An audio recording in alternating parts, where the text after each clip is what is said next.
is Sara Soberano from Bansalan, Davao del Sur. I am the Provincial Monitoring and Evaluation Officer of Davao Oriental, 7 years in service.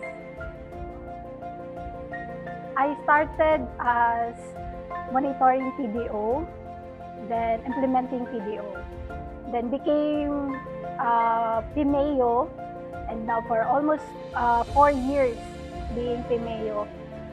It's very challenging, mahirap, but at the same time happy. Mahirap kasi malayo ako sa pamilya ko. I would travel almost 7 hours from my hometown going to the province of Davao Oriental. At the same time happy, masaya po ako bilang PMAO. It's because maganda kasi yung Davao Oriental. Maraming beaches, maraming resorts. At the same time, mabubuti yung mga tao sa Davao Oriental. Bilang PMAO, everyday of course is you need to consolidate reports, manage systems at the same time, follow up, validate and check the monitoring outputs, and of course to provide technical assistance to my provincial coordinator.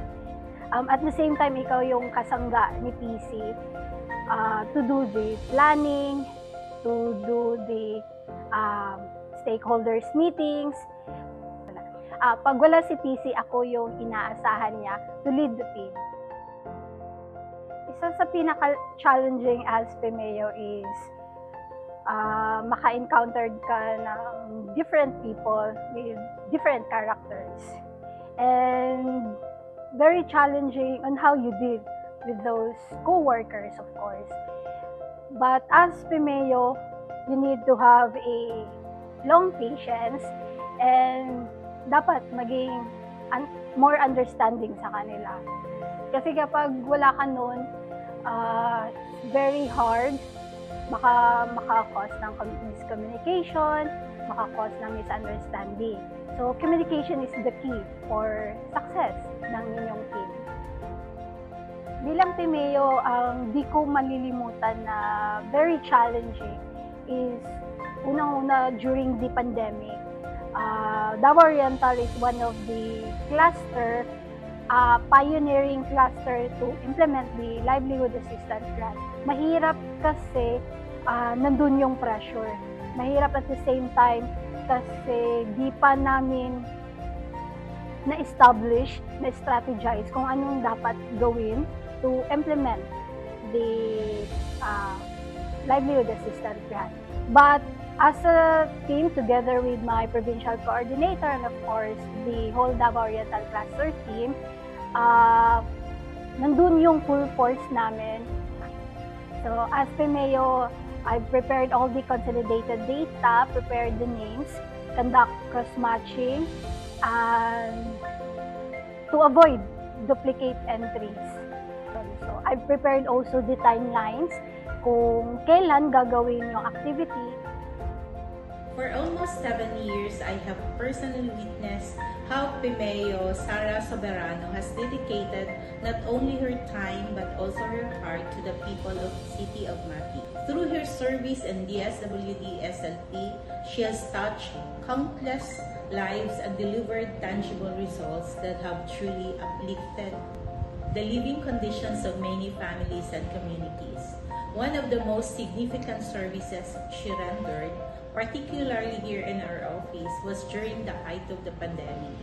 I personally witnessed her sacrifices, from distributing aid, conducting validations and payouts, her commitment and willingness to forgo personal time in order to ensure that help was extended to all affected communities are true testament to her dedication as a public servant. I am grateful that Mati has someone like Sara.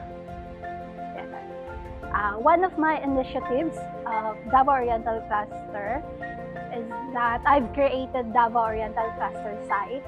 It's a site kung saan ginagamit ni PDOs to track, to locate yung mga reports. It's a database kung saan nandun na lahat one click, automatic, andun ka na sa data na kailangan ni PDOs. So, kaya I've created that database to consolidate all the reports para easily track na lang and easily access na sa PDOs. For almost 4 years bilang PMEO ng Davao Oriental Hasper, I've implemented one of the biggest capability activities initiated by the PO staff, together of course with my provincial coordinator. We implemented the DAVOR Learning Lounge or the knowledge sharing session. We've created that to accomplish certain goals actually. Gusto lang namin tulungan yung PDO to capacitate their skills, to enhance their capabilities, not just for the SLP alone, but of course, kung saan kailangan yung skills nila. To have PMEO po sa isang cluster is napaka-importante because madali na lang mag-consolidate and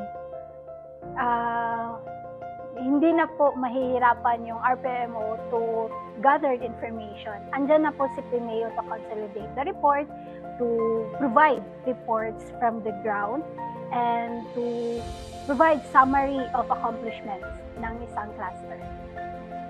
Mabuhay ug madayaw. I am Art Benji Bulaong, the Mayor of the Municipality of Tarragona, Davao Oriental.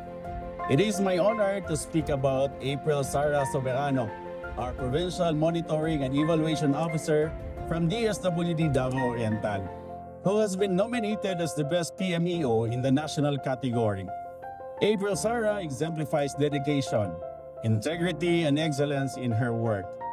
Through her tireless efforts in monitoring and evaluating social programs, she has ensured that the benefit of these initiatives truly reach the most vulnerable members of our community. Her commitment to transparency and accountability has not only strengthened the implementation of DSWD projects, but has also inspired confidence among the people we serve. April Sara's leadership and professionalism are truly deserving of this recognition. I wholeheartedly endorse her nomination and believe that she is a shining example of public service at its best. Congratulations, April Sara. Keep inspiring us all. Magandang araw po. Ako po si Jubisi Lumapas mula sa Barangay Badas, lungsod ng Mati, Davao Oriental. Ako po ang sekretarya ng Badas Proper SLP Association. Dahil po sa aming liham ng kahilingan na ipinadala sa DSWD, nagpadala ng communication ang barangay na may nakatakdang pagpupulong at doon nakilala namin si Ma'am April Sara Soberano. Isa sa mga susi sa aming pag-unlad ay ang buwanang pagbisita niya mula sa bayan upang suriin ang kalagayan ng aming samahan at pagbibigay niya ng teknikal na tulong sa amin hinggil sa mga napapansing pagkukulang sa aming mga gawain.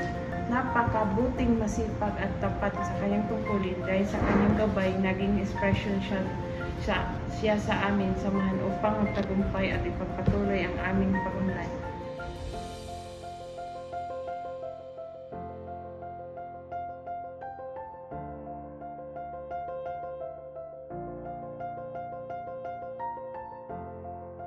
Ako si April Sara Soberano, ikinararangal ko na maging isang kawani ng Sustainable Livelihood Program.